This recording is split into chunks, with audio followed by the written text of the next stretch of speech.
Hey guys, welcome back to Aviary Attorney. We're cross-examining the photographer, so let's just jump right into it. Oh, there I am! Haha! It's 7 p.m. I set up my camera.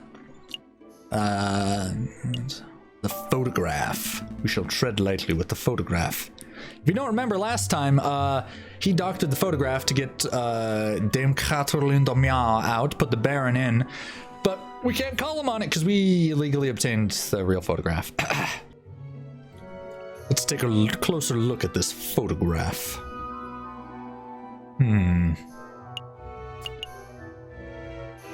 Is it in black and white? Just to clarify, Monsieur Rubino, photographs are a direct reflection of reality, are they not? That is correct. The photographic process leaves no room for bias or inaccuracies. That is most curious, because I see a mistake. A mistake? Impossible! I just told you, monsieur. The camera is perfect, unbiased device. The photograph it produces are flawless. Falcon, I'm not seeing any mistake.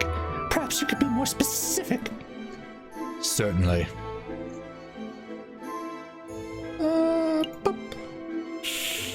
Yeah. Oh, I want to compare it though.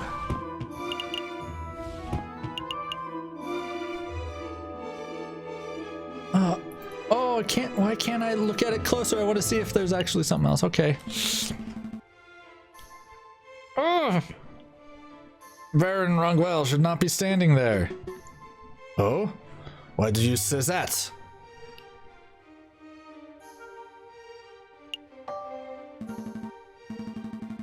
Well, I'm just speculating from an artistic perspective. It doesn't seem right to have the Baron standing there of all places. Absurd. How dare you question my artistic vision, monsieur?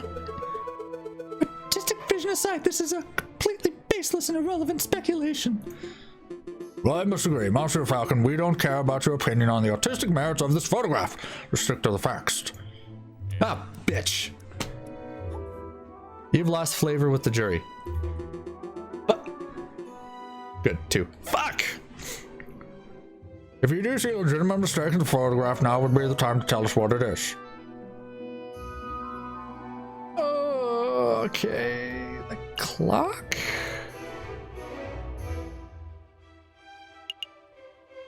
You got there at 7. The clock in this photograph, there's something not right about it. Well, isn't that convenient? The defense sees something wrong with the key piece of evidence that implicates his client. Don't give me that cocky tone, Monsieur Rabbington. I have evidence that there's something wrong with the clock in that picture. Ah, it had no hands. Yes, I win. I didn't remember shit, I just got lucky. The photograph clearly shows the clock's hands pointing at 7 and 6. That much is self-evident. Which is most curious because the clock in the lounge of Chateau Crenier has no hands. It has no hands? The clock is merely a decorative piece, a talking item. Feel free to ask Baron Ronguel or his housemaid if you have doubts. Monsieur Rabentino, how do you explain this discrepancy? I don't know. Mon Dieu, I don't know. There must be some sort of mistake. My camera is flawless.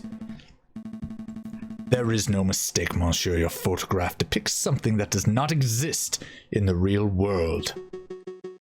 Maybe there was an error in the printing process. An error precisely where the clock's hand should be?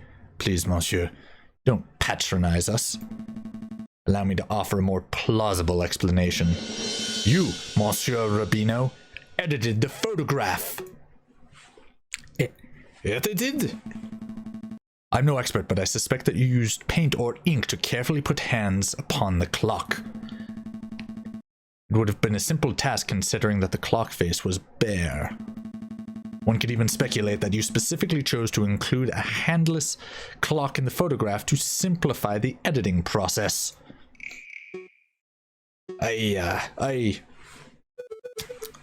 Falcon, reasoning is absurd. Why would the witness do such a thing? Is it not obvious? By showing the photograph to have taken place at precisely 7:30, it clears all the photograph's subjects of suspicion. In other words, Monsieur Rubino created a perfect alibi.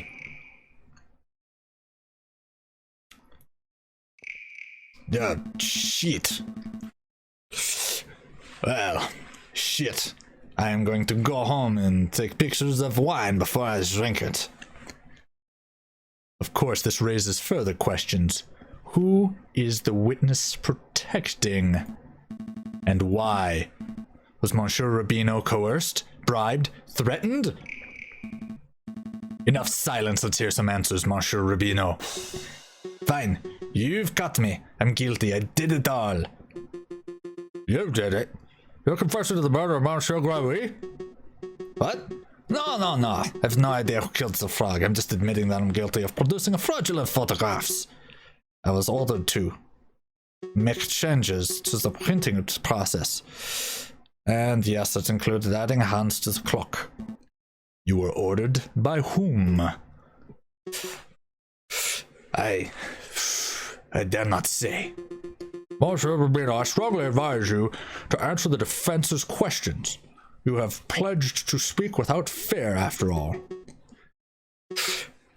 With respect, Judge, I fear his claws more than I fear the punishment of the justice system. I shall say no names. Although I said claws, so it's either the Baron or Dame Catoline's father. There's the only two people it could be. His claws, you hear that, Falcon? This is most unfortunate. Mr. Rubino, we cannot and shall not torture names out of you. We don't live under the Ancien regime, after all. But since you have admitted to falsifying evidence, we cannot keep you on the stand as a witness. Take your leave. You shall be charged with perjury in due course. I can't protest. That's the least I deserve for my failures as an artist. Good day, messieurs. Intriguing. Pretty convincing. You gained flavor with the jury, thank God. So the clock hands were painted on. So what? That doesn't matter. The photograph still depicts Dame Cataline as absent close to the time of the murder. That's significant. Don't be dense, Monsieur Rabington. If the photograph is not completely genuine, then it can't be considered reliable evidence. Why not? It's still a portrait of the night's events. Because if we accept that one part of the picture was edited, then we must accept the possibility that other parts were too. It is possible that Dame Cataline was painted out. Even worse, it is possible that another person was painted in. We know that the witness was trying to cover for someone, so all possibilities must be accounted for. So what are you saying, Falcon?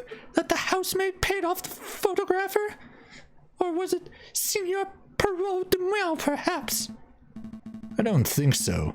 The housemaid lacks the means or motive, and it wouldn't make sense for Signor Perrault to implicate his own daughter. Well, surely you're not suggesting that the honest and beloved Baron Royal deliberately tried to frame Dame Cataline? Because that would be the most outlandish theory yet. The Baron is a pillar of our community. He would never do such a thing. Monsieur Rabington, I'm not here to throw accusation. That's the job of you, the prosecutor. However, perhaps I should offer. I realized the Baron's voice and the judge's voice are really close, so perhaps I offer my opinion. Baron! I'm doing this to make it kind of seem like I have scars, so I can... Maybe I should make him Sean Connery. There we go, the Baron wants to be Sean... there will be a version of Sean Connery, why not? Baron, it's not time for your witness testimony yet. So you think, prosecutor, and yet I see my good reputation getting tarnished by your incompetence. Incompetence? Indeed. Let's proceed with the witness questioning. Is that fine with you, Judge? That's fine. Oh, very well. And I trust that defense has no objection. No objection here. Fantastic. Oh, but before I forget, I pledge to speak without fear and prejudice, etc., etc. Now, prosecutor, ask me what I witnessed over the course of the evening. Oh, okay. Baron Rogwell, on the night of the The initial dinner went magnificently. When the photographer arrived, Monsieur Gwenry left to visit the garden. Dame Cataline followed behind him moments later. Signor Poirot, Monsieur Rabino, and myself were engaged in conversation, so we paid her no mind.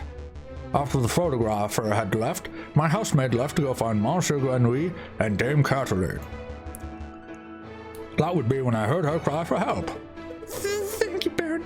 I think we all know the story from there. I would like to cross-examine the witness. Do you doubt my integrity, garçon? I'm just here to uncover the truth, Baron. Very well then, hit me with your best shot. Let us establish with absolute certainty that I, Baron Rogwell, am an honest man. The defense may proceed with cross-examination. Cross-examination!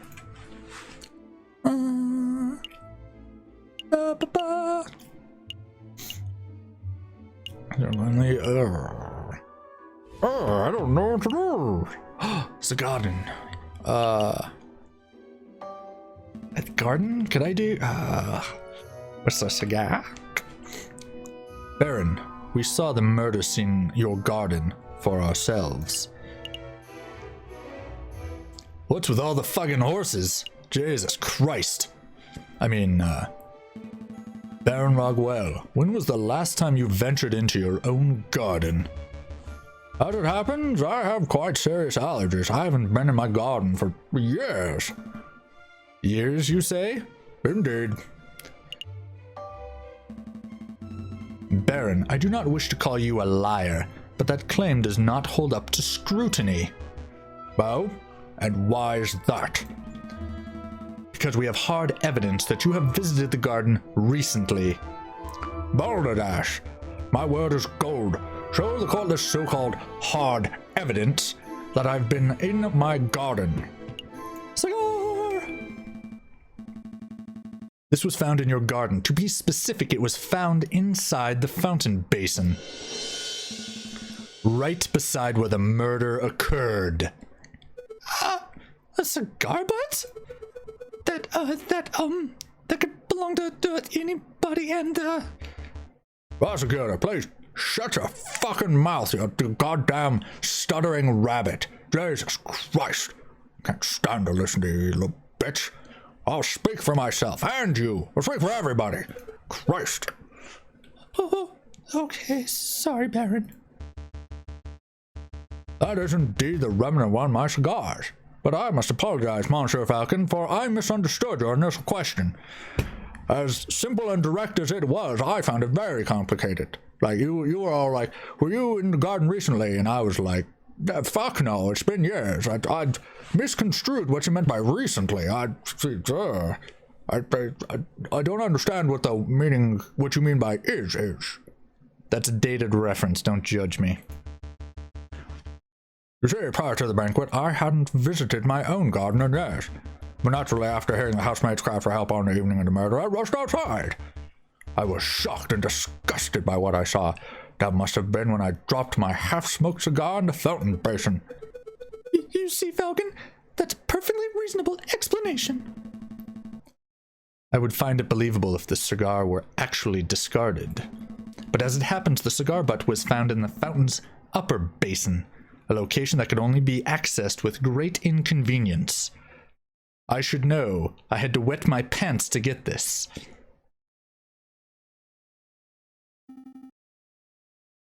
And a little paddling. Shut up, Sparrowson. The cigar butt was not dropped. It was deliberately hidden. There are any number of possible explanations. Are there? Because I can only think of one. That is, that you, Baron Rogwell, deliberately hid your cigar butt to disguise your own illicit activities. Did I now? And what illicit activities would those be? You want me to spell it out for you? Fine. Let's put everything on the table. You, Baron Rogwell, murdered Monsieur Gwenouille. That is what you were trying to keep hidden. Directly accusing me of murder? How shamelessly brazen. That is a ludicrous accusation, Falcon. The Baron is an upstanding citizen of the highest order. Your allegations are baseless. You have no evidence, no, means, motive, or opportunity. No evidence? Think harder, Monsieur Rabbington. Every piece of evidence points to Baron Rogwell as the prime suspect. You want the means? The Baron certainly had the means. His lion claws are sharp as a surgical blade. Gutting a frog's belly would be trivial to him. Even Monsieur Rubino confessed just a moment ago that he feared his claws. Ridiculous. I would never threaten a man with violence. You little shit. Say it again and I'll fucking kill you with my own bare hands. You want motive? The Baron had at least 10,000 francs worth of motive. By removing a business partner, the Baron's share of his railway company increased from 1/3 to 1/2.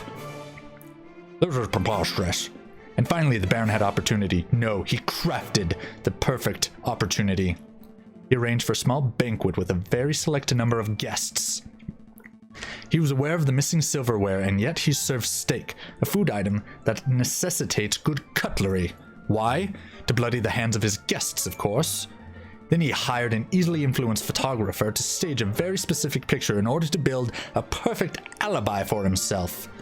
Photographing the guests in front of a handless clock to make it easy for editing is quite an ingenious plan, it must be said. Prosecutor, are you just going to let the slanderous yarn go uncontested? Say something. Object. Oh, you're pitifully useless.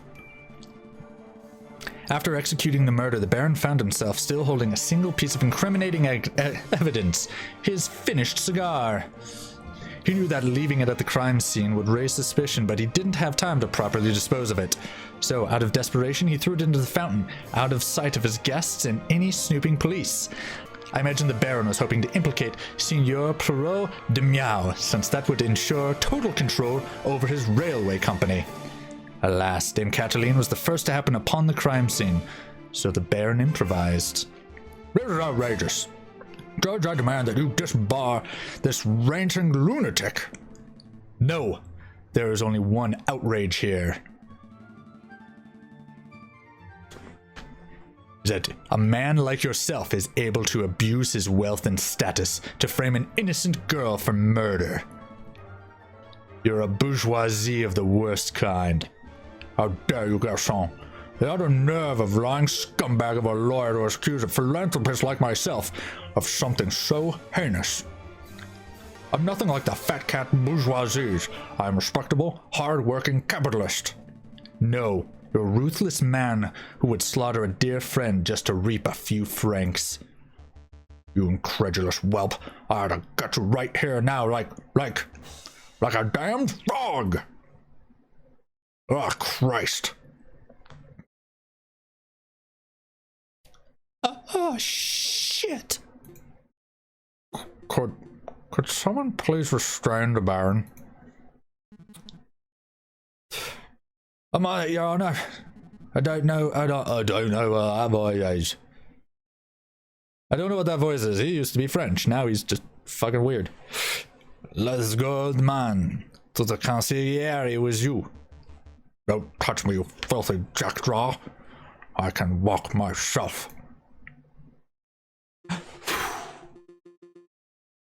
This is quite a terrible bench. Does the prosecutor have anything to add? Well, in a manner of speaking, well, to be honest, no. Then I shall confer with the members of the jury to come to a decision. I ask that the animals of the court please be patient at this time. What? What? Drop all charges. Dismiss this thing. Bitch confessed. Baron bitchy bitch bourgeoisie confessed. Son of a bitch. Falcon, that was pretty incredible. Thank you. I just hope it was enough. All I did was poke holes in everything and actually uncover who the actual murderer was. Let's hope this jury was paying attention and not falling a fucking sleep. What do you mean? You just proved Cataline's innocence. We'll get a not guilty verdict for sure. Sparrowson, I think you've misunderstood something important about the justice system. What's that? It's pretty fucked up. Nothing ever goes as planned, and you can kiss my ass if you think justice will ever be served. I haven't proved anything. As lawyers, we cannot deal in proofs.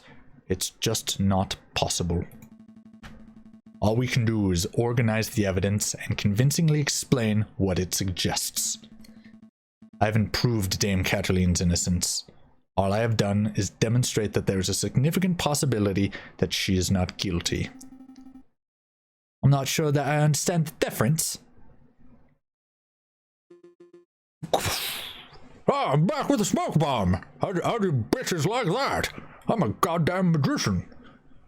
Oh, by the way, we've reached a decision. A lot of recent revelations is clear that an error of judgment was made with the initial arrest. Fucking Parisian police being assholes, and Jesus Christ, city, our whole country's going to hell in a handbasket of God. On that note, we unanimously find defendant Dame Cataline to be out to be not guilty. Not guilty, not guilty, not guilty, not guilty, not guilty. Monsieur Falcon, Petit Sparrowson, you did it. Yeah, I suppose we did, didn't we? We should head back to the office so we can celebrate properly. Everybody have fun tonight. Everybody win. Oh, not that type of software. Okay. You did it, Falcon. I can't take all the credit. This was a group achievement. Even though I examined everything, went in the fucking fountain, got that. You know what, Sparrowson, you're right. Thanks to me, I did everything. I'm so proud of you both. I'll go get one bottle of wine and 3 of our least dirty glasses. You were amazing, Monsieur Falcon. Oh, it was nothing. I very much liked the way you pinned the murder on the Baron. Pinned the murder on the Baron. Pinned the murder on the Baron. That was an act of sheer genius. Well, I didn't pin anything. Sparrowson and I just worked at unveiling the truth, given the facts of the case. Monsieur Falcon, there's no need to play coy. The case is over. Play coy? Don't tell me you're actually being sincere. I'm completely lost. Oh, wow. I thought the goody thing was an act, but you actually don't know. Alright, I'll spell it out for you. No.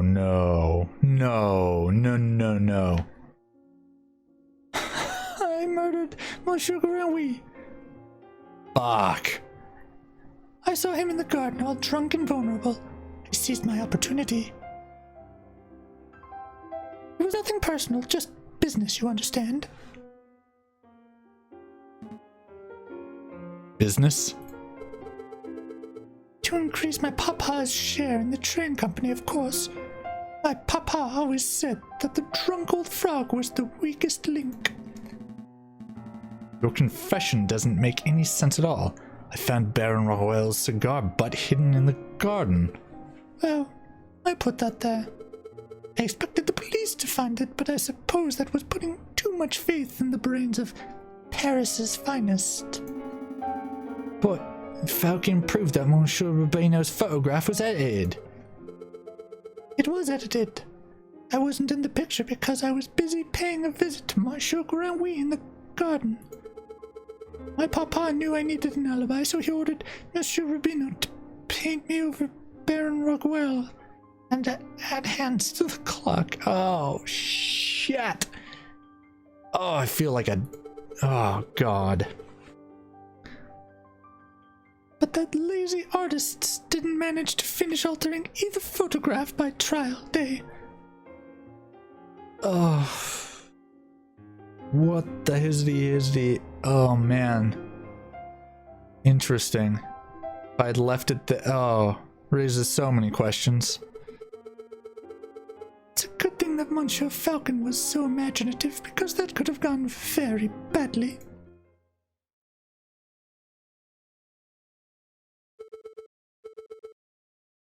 What's with the silence? You should both be proud. There aren't many lawyers in the whole of France who could have won a case like this, even for a bougie kitty like me. I think you should leave. Fine. So much for celebrations. Here's the payment for your services straight from my papa's pocket. Well, adieu, Monsieur Falcon. Adieu, Petit Sparrow, sir.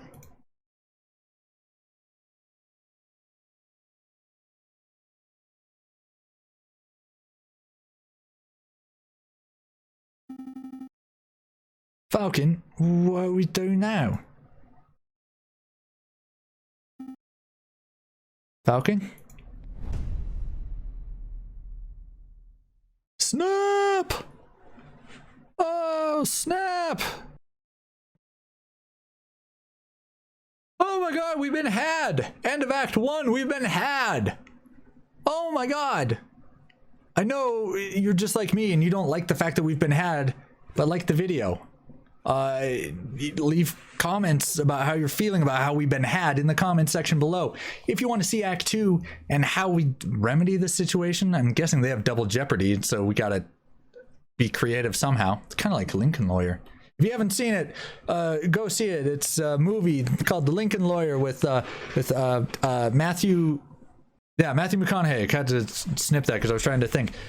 Really good movie, and also it's a book based off a book from Michael Connelly called Lincoln Lawyer. Check it out, it's freaking awesome. Anyway, you're gonna have to subscribe and hit the notification bell. Smack the notification bell upside the ass if you want to be notified about the continuing adventures of JJ Falcon and Sparrowson in Aviary Attorney. If you want your friends to be as flabbergasted as we are right now, share this across especially Twitter. When you do at Twitter, at me at Second City Games with a Z. I'm gonna need to take a minute to process what the hell just happened, collect myself so that we can move forward and try and get that sneaky cat off the street. I'll check you guys in the next video, and remember, as always, stay inside, share the love. Bye.